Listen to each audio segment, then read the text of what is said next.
Leonardo DiCaprio confesses. Connection in Diddy's trial. Was he an accomplice?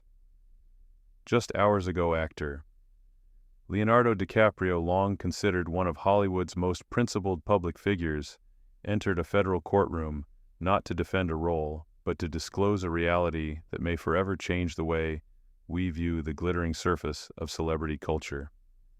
In a stunning admission, DiCaprio confirmed under oath that he attended one of Sean Diddy Combs' infamous private parties, now central to what prosecutors are calling a pattern of coercion, surveillance, and exploitation cloaked beneath the veil of luxury. But his presence raises as many questions as it answers. Because if DiCaprio saw what he claims he saw, the public must now ask, was he merely a bystander, or part of something far more complicit? According to his testimony, the invitation arrived like any other private jet-secured location, no press, no questions. He described arriving at an estate that felt more like a citadel than a residence. Guards were stationed at every turn, phones were taken, attendees were separated from their teams and funneled through curated pathways. Inside, he said, everything sparkled: chandeliers, champagne, designer suits, but something darker moved just beneath the surface. DiCaprio told the court it felt rehearsed, beautiful but hollow, like we were stepping onto a set. He said that within the first hour he knew this was not a party in any conventional sense. What came next was a critical moment. As he wandered through the estate, unaccompanied and unsupervised, he emphasized he came upon a hallway less manicured than the rest. At the end, a door ajar. Inside, a dimly lit room with a chair, a camera, and the host himself, Sean Combs, giving instructions. It wasn't chaos, DiCaprio recalled. It was organized, controlled, filmed. He claimed to have seen individuals lining up in silence, and one girl no older than 20 seated alone in red velvet, surrounded by older men. He made eye contact. She looked scared, he said. Really scared. But he didn't leave. Not right away. He said that when he tried to exit the event early, he was told his driver had been delayed. A man in a black suit approached and offered to escort him to a private lounge. They said it like it was a courtesy, DiCaprio testified, but it felt like confinement. The room had glass walls, no phone signal, and soft jazz playing endlessly. He waited there for more than an hour before he was released.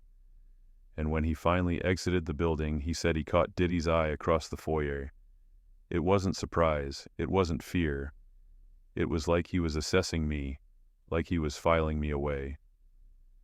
In the days that followed, DiCaprio remained silent. Not out of shame, he claimed, but fear. Something changed after that night, he told the court. Calls stopped. Projects disappeared. People I'd known for years looked at me like I was radioactive. He later described it as being marked, not publicly, but within the industry. And yet he said nothing, not to his publicist, not to his agent, not even to friends. Years passed, the nightmares continued.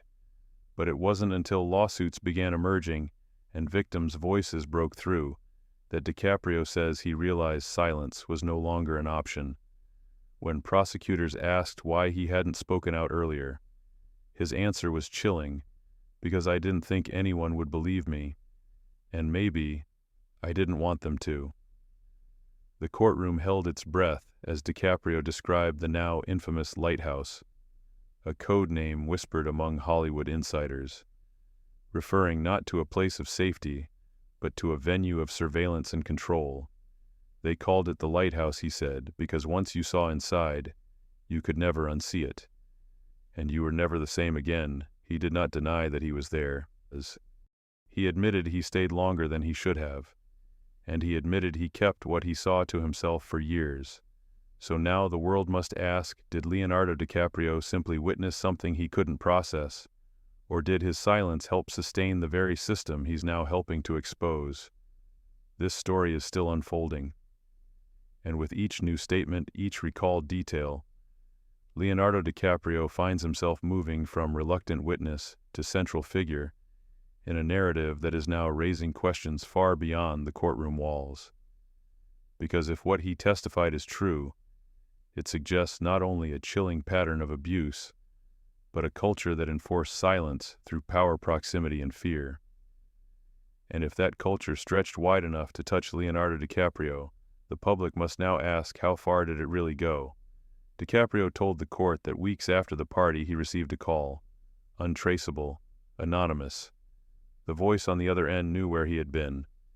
You saw more than you should have, it warned. Let it die, Leo. Then the line went dead. It was the first of many signals that what he had witnessed was not meant to survive the light. He never spoke of it. But he started watching the way people from that night treated him, avoided him, then circled back with odd precision. Watching as victims began to speak out, publicly describing environments and rituals disturbingly similar to what he had experienced. One account in particular stood out. A woman, her identity sealed in court, shared a message with DiCaprio through an anonymous contact. He called her Hope.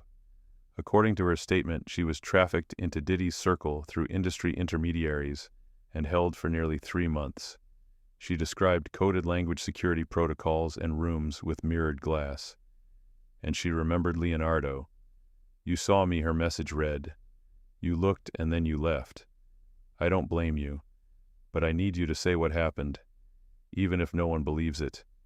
Those words haunted him, so much so that, as he explained, they were the reason he began quietly collecting evidence. Over time, he compiled messages, screenshots, even blueprints. He kept records of what people told him in hushed tones, at award shows, after parties, and private dinners. He didn't go to the police, he didn't go to the press, he waited. And when the opportunity finally arrived, when the trial opened a door he never thought would exist, he stepped through it, file in hand. In court, prosecutors revealed a sealed envelope containing what they confirmed as DiCaprio's personal dossier. Inside, party guest logs, security briefings, photographs of minor attendees, internal communications between assistants and high-level executives. Some of the names were redacted, some were not. And though DiCaprio refused to read them aloud, he confirmed under oath that what he witnessed inside Diddy's mansion matched almost verbatim what the documents revealed. This wasn't a rumor mill, he said. It was a system. But perhaps the most damning revelation came not in what DiCaprio saw, but in what others told him afterward. He recounted a conversation with an unnamed fellow actor, someone who had also attended one of the so-called lighthouse gatherings. That person, fearful and visibly shaken, told Leo, "There's a list. A real one. Everyone who's ever been filmed, recorded, used. It's traded like currency. You stay in line, you get protection. You speak out, you vanish." And it wasn't just actors. DiCaprio described how over the years he noticed certain directors, producers, and publicists behaving strangely, aligning themselves around Diddy's projects in ways that seemed unnatural. At first he thought it was professional maneuvering, but then he started seeing the same faces at every closed-door event, every launch, every whispered conversation at the edge of a gala. People who had no reason to be in the same room, he said, suddenly started moving like a single organism. Prosecutors then asked if he had ever attempted to expose what he'd seen before now. DiCaprio's response was immediate and deeply personal. He described meetings with studio executives where he tried subtly to raise concerns. One such meeting ended with a producer looking him in the eye and saying, "You want to be in The Revenant or not?" Another warned him that talking about certain people could make him uninsurable overnight. "You won't know who canceled you," they told him, "but you'll feel it." This atmosphere of intimidation wasn't limited to professional threats.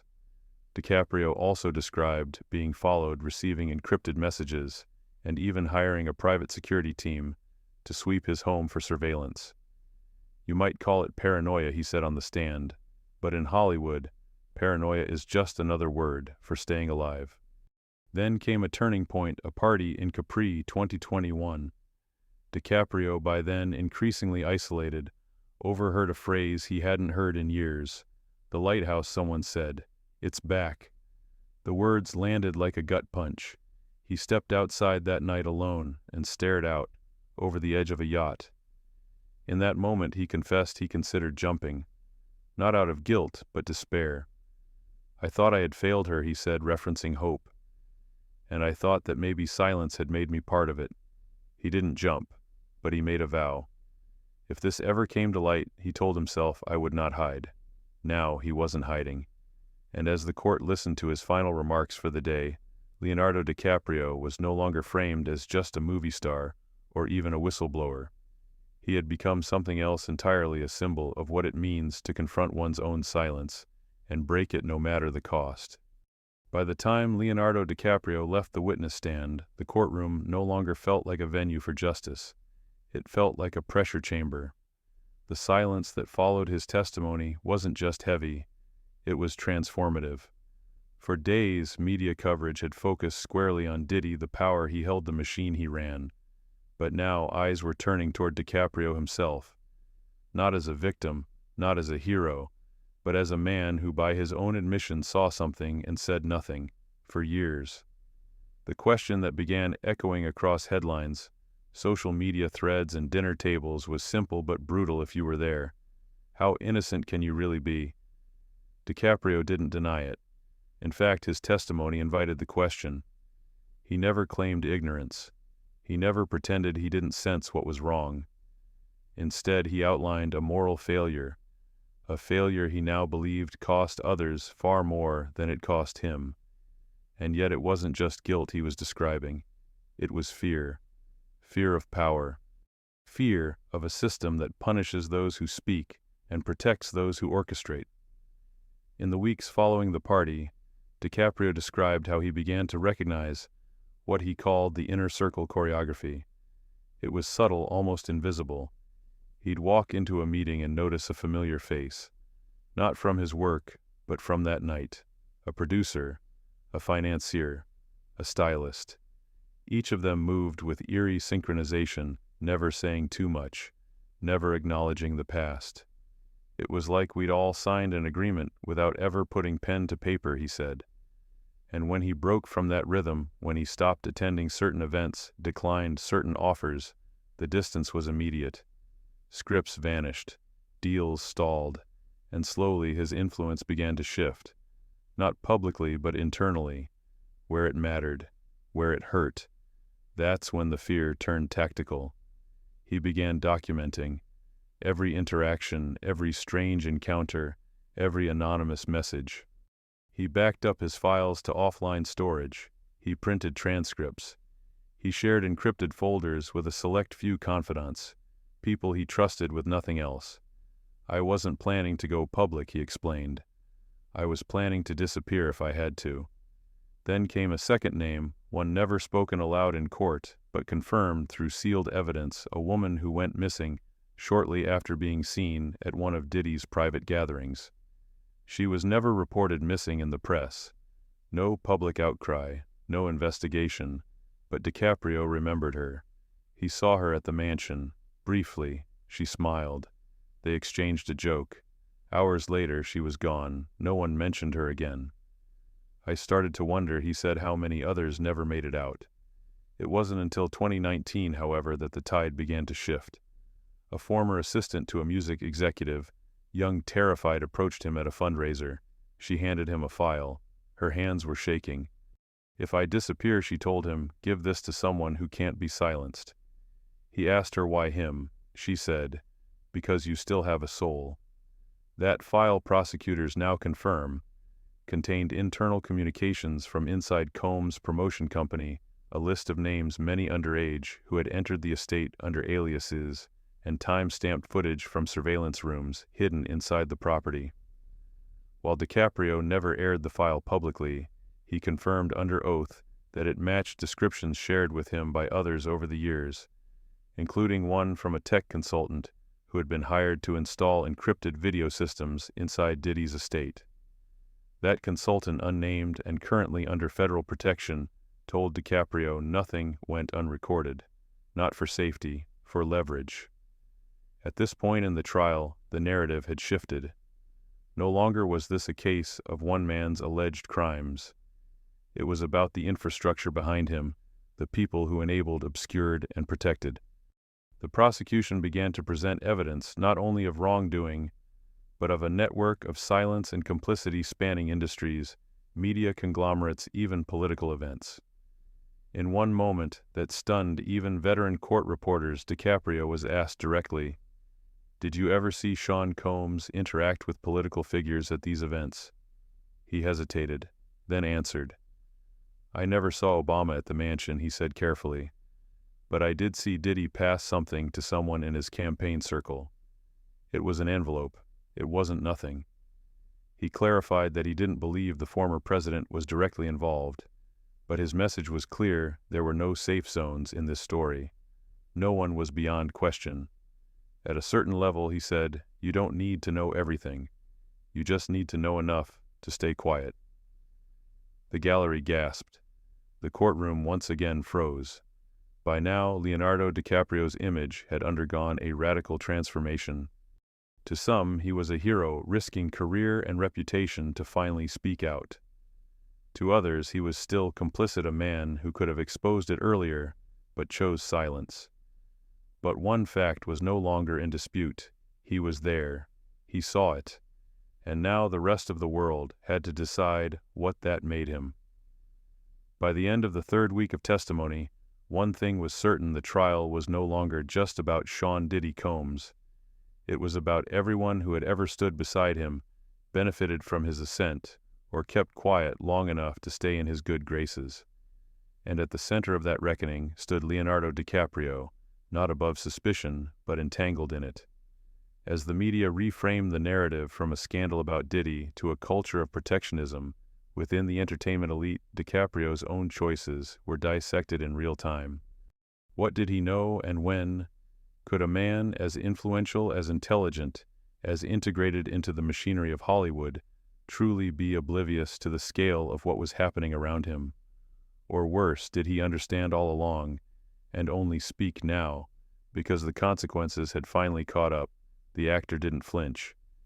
In one of the most pointed exchanges of the trial, he was asked directly, "Why should the public believe you now, after years of silence?" His answer was sobering. "Because I believed what they made me believe," he said, "that I couldn't stop it, that I wasn't strong enough, and because I didn't know, until it was too late, how many people had paid the price for my comfort." He went on to describe what he called the machinery of silence. Not threats, not blackmail, just pressure, invitations to private screenings, access to the right producers, roles that only existed if you played the game. And when you didn't, the industry didn't attack you, it ignored you. He called it professional suffocation. No scripts, no headlines, no scandals, just a slow fading of relevance. And for someone like me, he said quietly, that was the warning shot.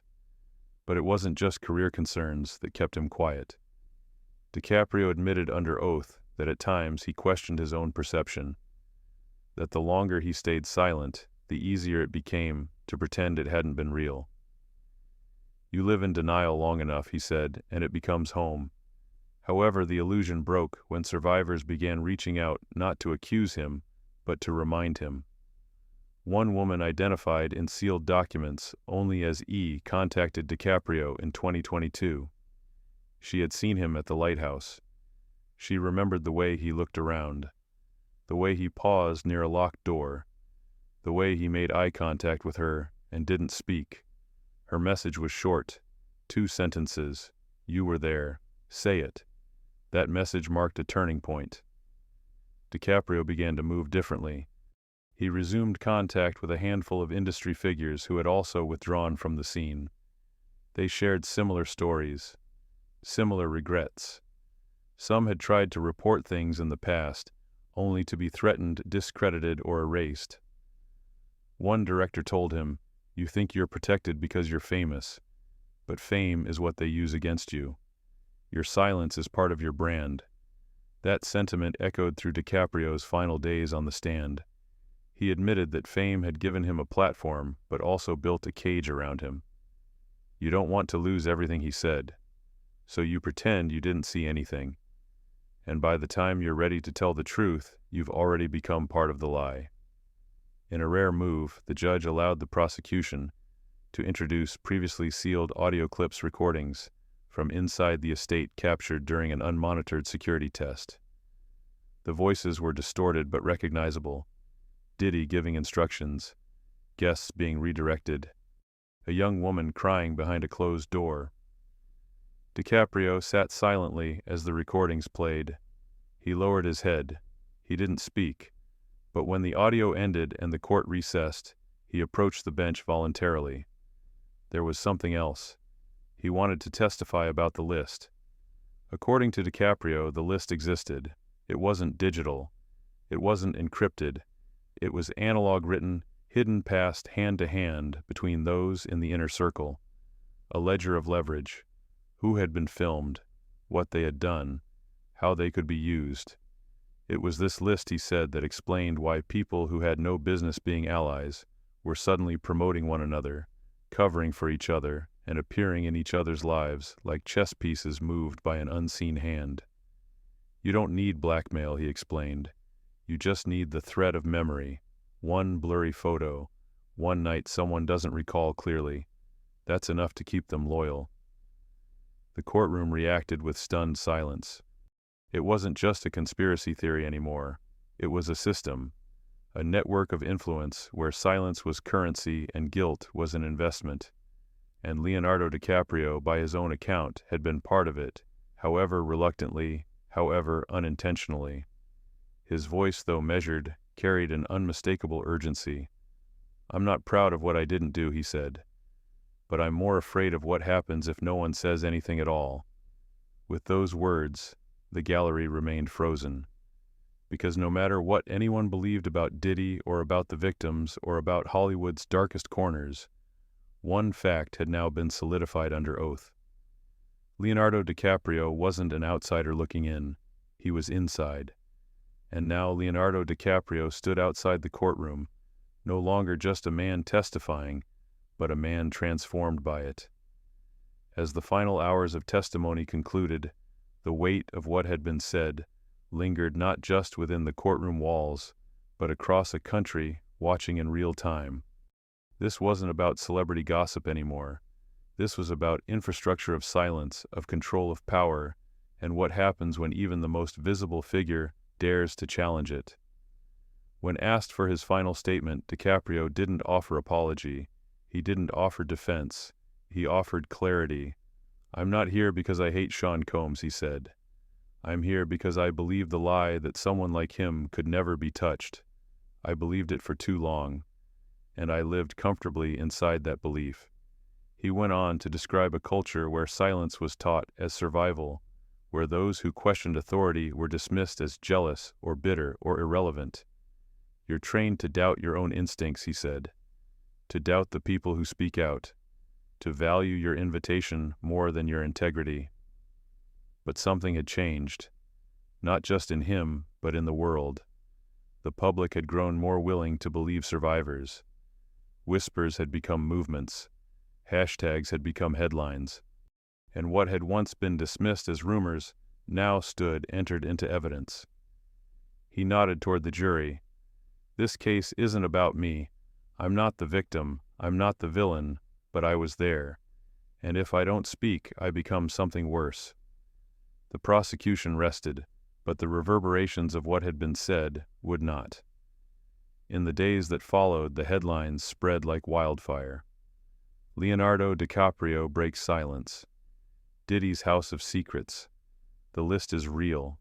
Talk shows, radio panels, podcast specials, each of them parsed his words, dissected the timeline, questioned what it meant not just for this case, but for Hollywood as a whole. Some lauded DiCaprio as brave. Others accused him of too little too late, but no one ignored him. Because his testimony forced a public reckoning, how many others saw something and said nothing? How many systems are still operating just out of frame? And how many of us are willing to look away so long as the spotlight keeps shining? More names began to surface, not from DiCaprio, but from the evidence introduced in court. Industry insiders, executives, public relations managers, bodyguards, the machinery behind the man. One by one, stories emerged, each one echoing a familiar shape, the glamour, the access, the unspoken rules. and always the silence. The Department of Justice confirmed that new investigations had opened. Federal subpoenas were issued to companies previously untouched by the entertainment scandal.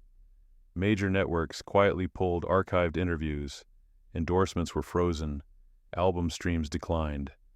For the first time, it seemed the consequences were not confined to individuals, but were rippling through institutions. DiCaprio, for his part, disappeared from public view. No press tour, no red carpet statement, no PR spin. Those close to him reported he returned home under private security detail and declined all media requests. But he had said what needed to be said, and whether history judges him as coward hero or simply human, it cannot ignore the moment he chose to cross the line from silence into speech. As the final gavel fell and the courtroom emptied, one question remained hanging in the air. What else do we not know, and more urgently, who else was there? This is not the end of the story, but it is the end of pretending, because now the lighthouse is no longer just a rumor. It is a record, and the world is watching,